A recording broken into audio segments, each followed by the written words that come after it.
to say that, okay, these exact dates are at issue, and these exact dates are, I'm getting signaled here.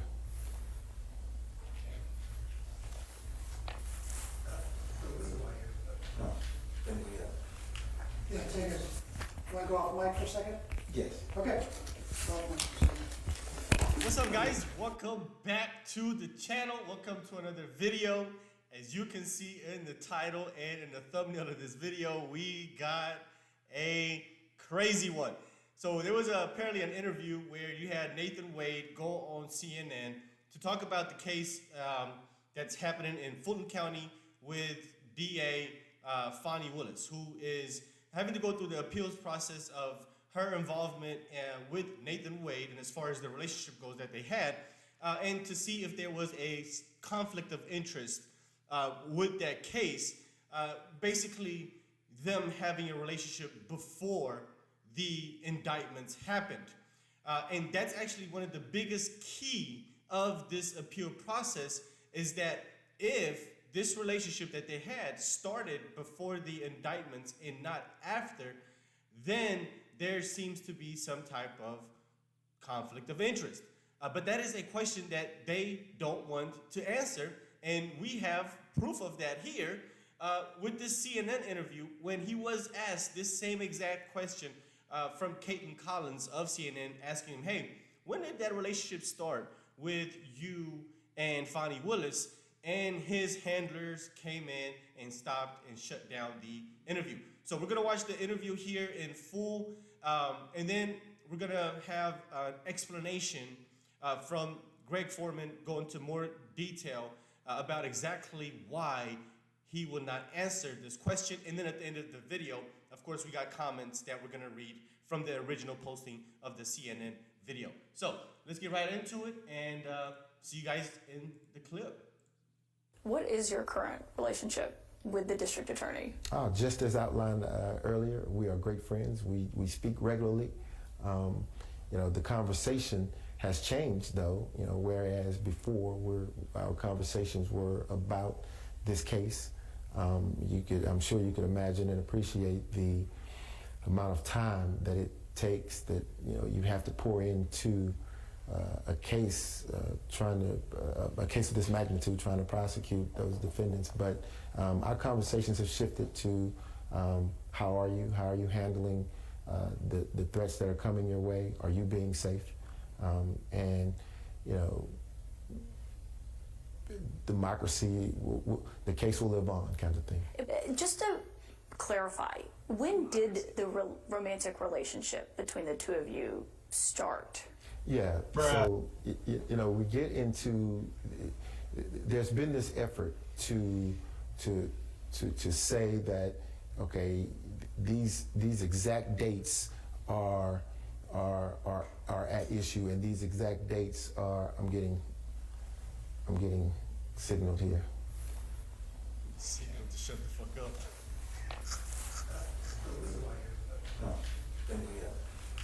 Yeah, take it.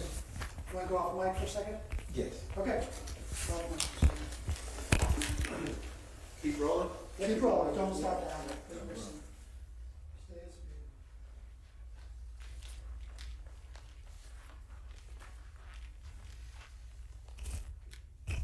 Man, I wish there was a hot mic somewhere in there where we can hear what they're saying.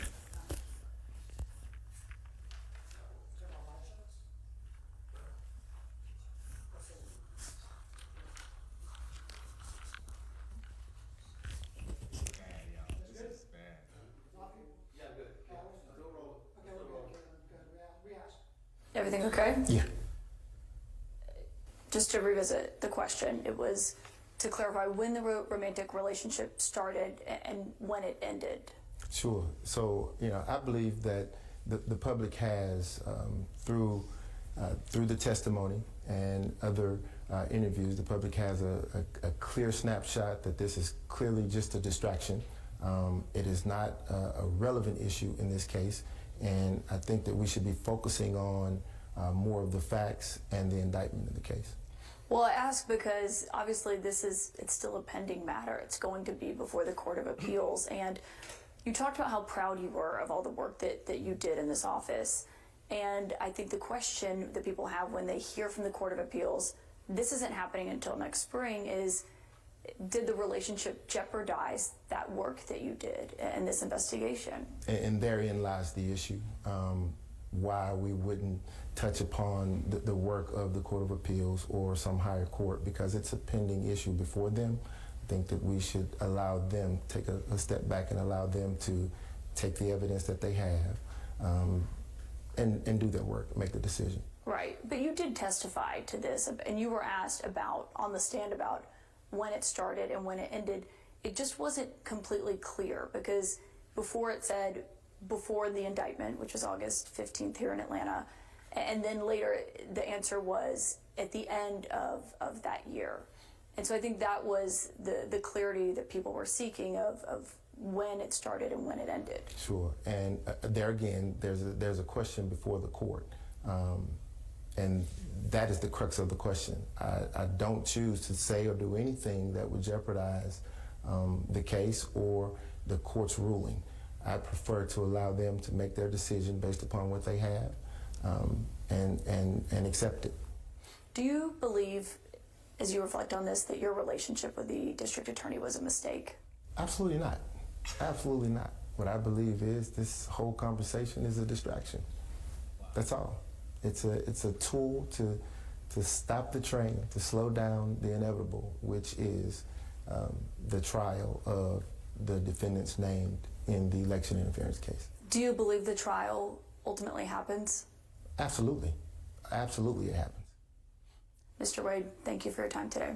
Thank you for having me. Thank you. Yeah, so yeah, there you have it. What is your current insanity, right? So you would think that's a very easy question to answer, right? Hey, when did the relationship start? Before the indictment or after the indictment? And either or, it's still an easy question to answer, but why does he not want to answer it? So let's watch Greg's take on this. He elaborates on it very well. Let's get into it. Is because Fani Willis is currently facing disqualification for the apparent conflict of interest. Now, Judge McAfee ruled that, hey, Fani Willis can stay on the case, but Nathan Wade has to remove himself. Now, one of the reasons why Fani Willis wasn't forcefully disqualified is because of the fact that the court could not clearly establish when the relationship began. So therefore, you can't say for certain that Fani Willis and Nathan Wade lied on the oath, which again would be perjury, which would be a reason for Fani Willis to be disqualified, because at that point she's not credible. Okay, as a prosecutor, lying under oath to the court, right? Yeah, at that point that would be grounds to have her removed. But because the court couldn't clearly establish when the relationship began, they can't say for certain that she lied on the oath, although there's a strong odor of mendacity, which is what Judge McAfee outlined in his ruling, that, hey, I think you're lying, but we can't say for sure that you're lying. So what we're going to do is just, you can either remove yourself or you can remove Nathan Wade. But we're not going to force Fani Willis to remove herself. Now, again, Caitlin Collins asking this question, again, is a damn good question, because if Nathan Wade answered that question the wrong way, aka he said that the relationship began before they started working together on the Trump case, then he would essentially be admitting that, yeah, we lied on the oath. Now, everybody already knows they lied on the oath, because the defense presented evidence, in my opinion, when it comes to witness testimony. The woman that worked in Fani Willis's office that testified to observing the relationship, or Fani Willis being in a relationship with Nathan Wade long before the Trump case began. You also have cell phone records showing Nathan Wade going over to Fani Willis's place for a late night booty call. Like, we all have information and evidence that suggests that, hey, yeah, these two individuals were definitely in a relationship before they began working on the Trump case. Okay, so again, there is strong evidence that she lied on the oath and that he lied on the oath, and they should be held accountable for that.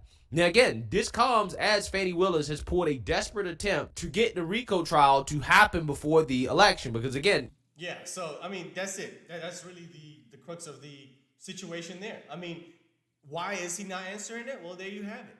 But it's hilarious because I mean, you not answering it, in my opinion, is an admission of guilt. I mean, it's a very simple question to answer, and everybody knows it. And everybody that's a viewer of CNN knows it because you can see it right in the comment section. So let's take a look here and have a good laugh. So somebody said, "For the love of God, Wade, please stay off of TV and please keep your mouth shut." These people they're mad. They're mad at him because they know the truth. Somebody said, "Doing interviews like this and getting into a relationship with the DA prosecuting probably the biggest case of her life. When does the penny drop and they say, don't do this? This continues to be yet another self-inflicted error that any sensible person would stop making in the current climate." Yeah, absolutely correct. That's how you know they are dumb. I mean, you're an attorney. I mean, that's the easiest thing to do and tell yourself is probably what you tell your clients most of the time is to shut up. And you should have told yourself, let me shut up. Let this thing just play out as it would on its own without me opening my mouth. We had our testimonies, we had the deposition, all of that. Then there's nothing else that I need to say outside of that. I'm not talking to the media. I'm not going on social media. I'm not posting no post. No, don't ask me no questions. And until this is settled and done and left alone, you shouldn't hear from him.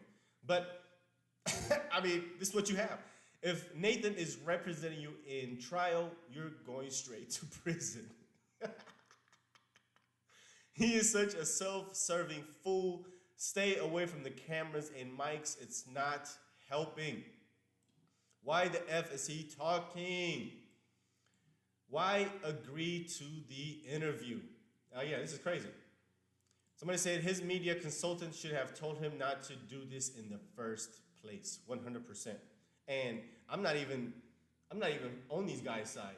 It's just common sense. If you just had, a little bit of an IQ. They all need to be quiet until the trial is over. They talk too much. They're nothing but celebrities. That's what these are.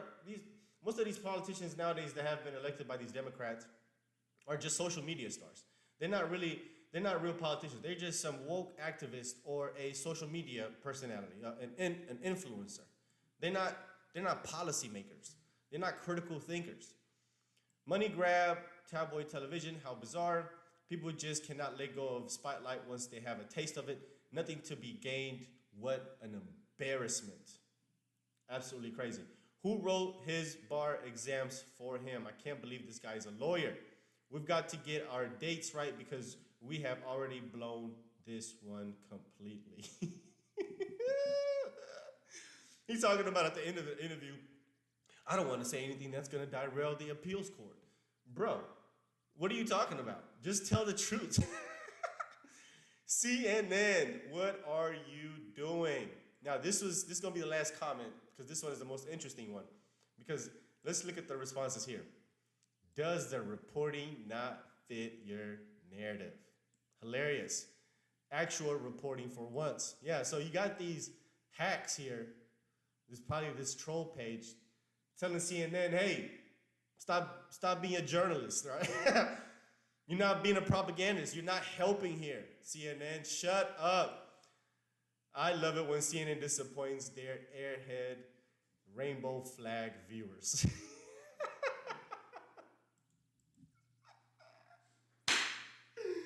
I love it. I love it. Man, I hope you guys enjoyed this as much as I do. Let me know what you think about this video. Let's talk about this topic in the comment section down below. And of course, if you enjoy the content, hit the like button down below. And of course, you want more of it, hit the subscribe button and make sure you hit that notification bell and hit all. Make sure you get notified on all postings so you don't miss out on anything. See you on the next one, guys. Peace out.